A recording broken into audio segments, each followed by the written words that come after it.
Alright, quick update on Bitcoin. So I will make this fairly short and just focus on what's happening in the macro term.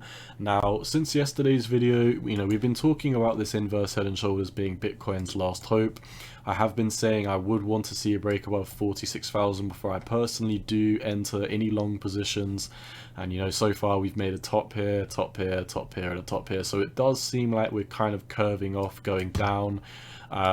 If we do spend another 2 days going down or going sideways, this is going to be invalidated. I mean, even best case, not so bearish scenario, we do something like this, then in my opinion, this inverse head and shoulders would be invalidated because, I mean, this would be, a body size shoulder.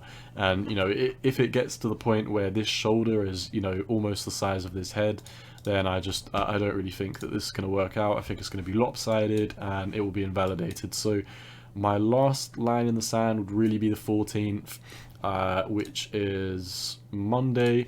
I think what will really happen is if we don't see momentum come in by Sunday, which is obviously the 13th, then I think we will open on Monday. I imagine the stock market will probably be doing shit as well and everything will fall off the table, which is not what I want to see. So what I really want to outline is the last hopium, and it is something like this, and it is backtesting and taking off from the 37,000. If you've watched all my Bitcoin videos, I've been talking about these two levels here, 46,000 and 37. I've been saying I'm not bullish until we break 46, and I'm not bearish till we break 37. If we do break 37, if we do come down, if we do lose this support and we fall through the table, we break below 37 and we just start cascading, I am going to be very, very bearish on Bitcoin in the short term. And that's not what I want to see, that's not what I want to say, but that is the reality of things. There's really nowhere else for us to bounce. You could also potentially, do a bullshit trend line like that, but I think I wouldn't pay any attention to that. I would be paying attention to the momentum and these bigger macro patterns instead of just these kind of hopium, oh there's 2 touch points on this wick type scenario. So all in all, if we break below 37,000, we're going to fall off the table, at least in my opinion. We are below the 786, which is not good, not what we want to see.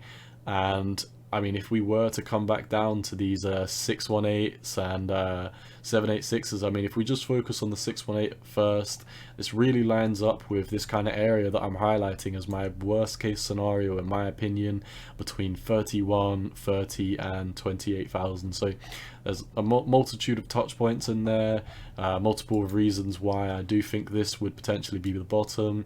Number one, obviously this is Michael Saylor's average buy-in price between, 31 and 30,000 is Michael Saylor's average buy-in price, so that encompasses the first half of the box. And the bottom line down here, 28,000, this is where we found support back here on this uptrend, and it is also where we back tested before we went off to the races. So if we do break below here, in my opinion, we are going to enter a bear market. Your last line in the sand, like I said, is 37. If we do break 37, I think we will enter a mini bear market and just do something like this, very slowly trend, bleed out, and hopefully we bottom at 28,000.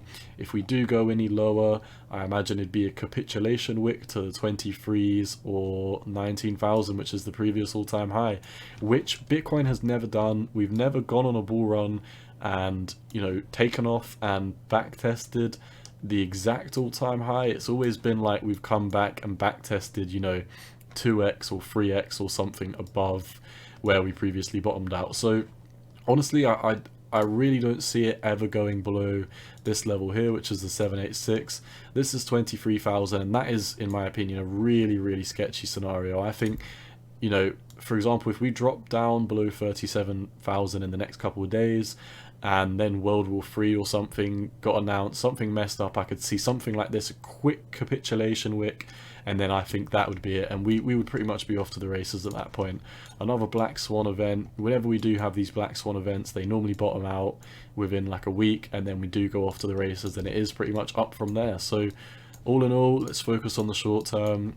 your number one level to keep an eye on is 37. If we close a daily below 37, I will be shorting Bitcoin, at least in the short term. But I will be shorting it and buying it on spot. So a little bit of an oxymoron then, but I do believe, you know, I would not let the prices of, you know, a 34, 31 and 30,000 Bitcoin pass me.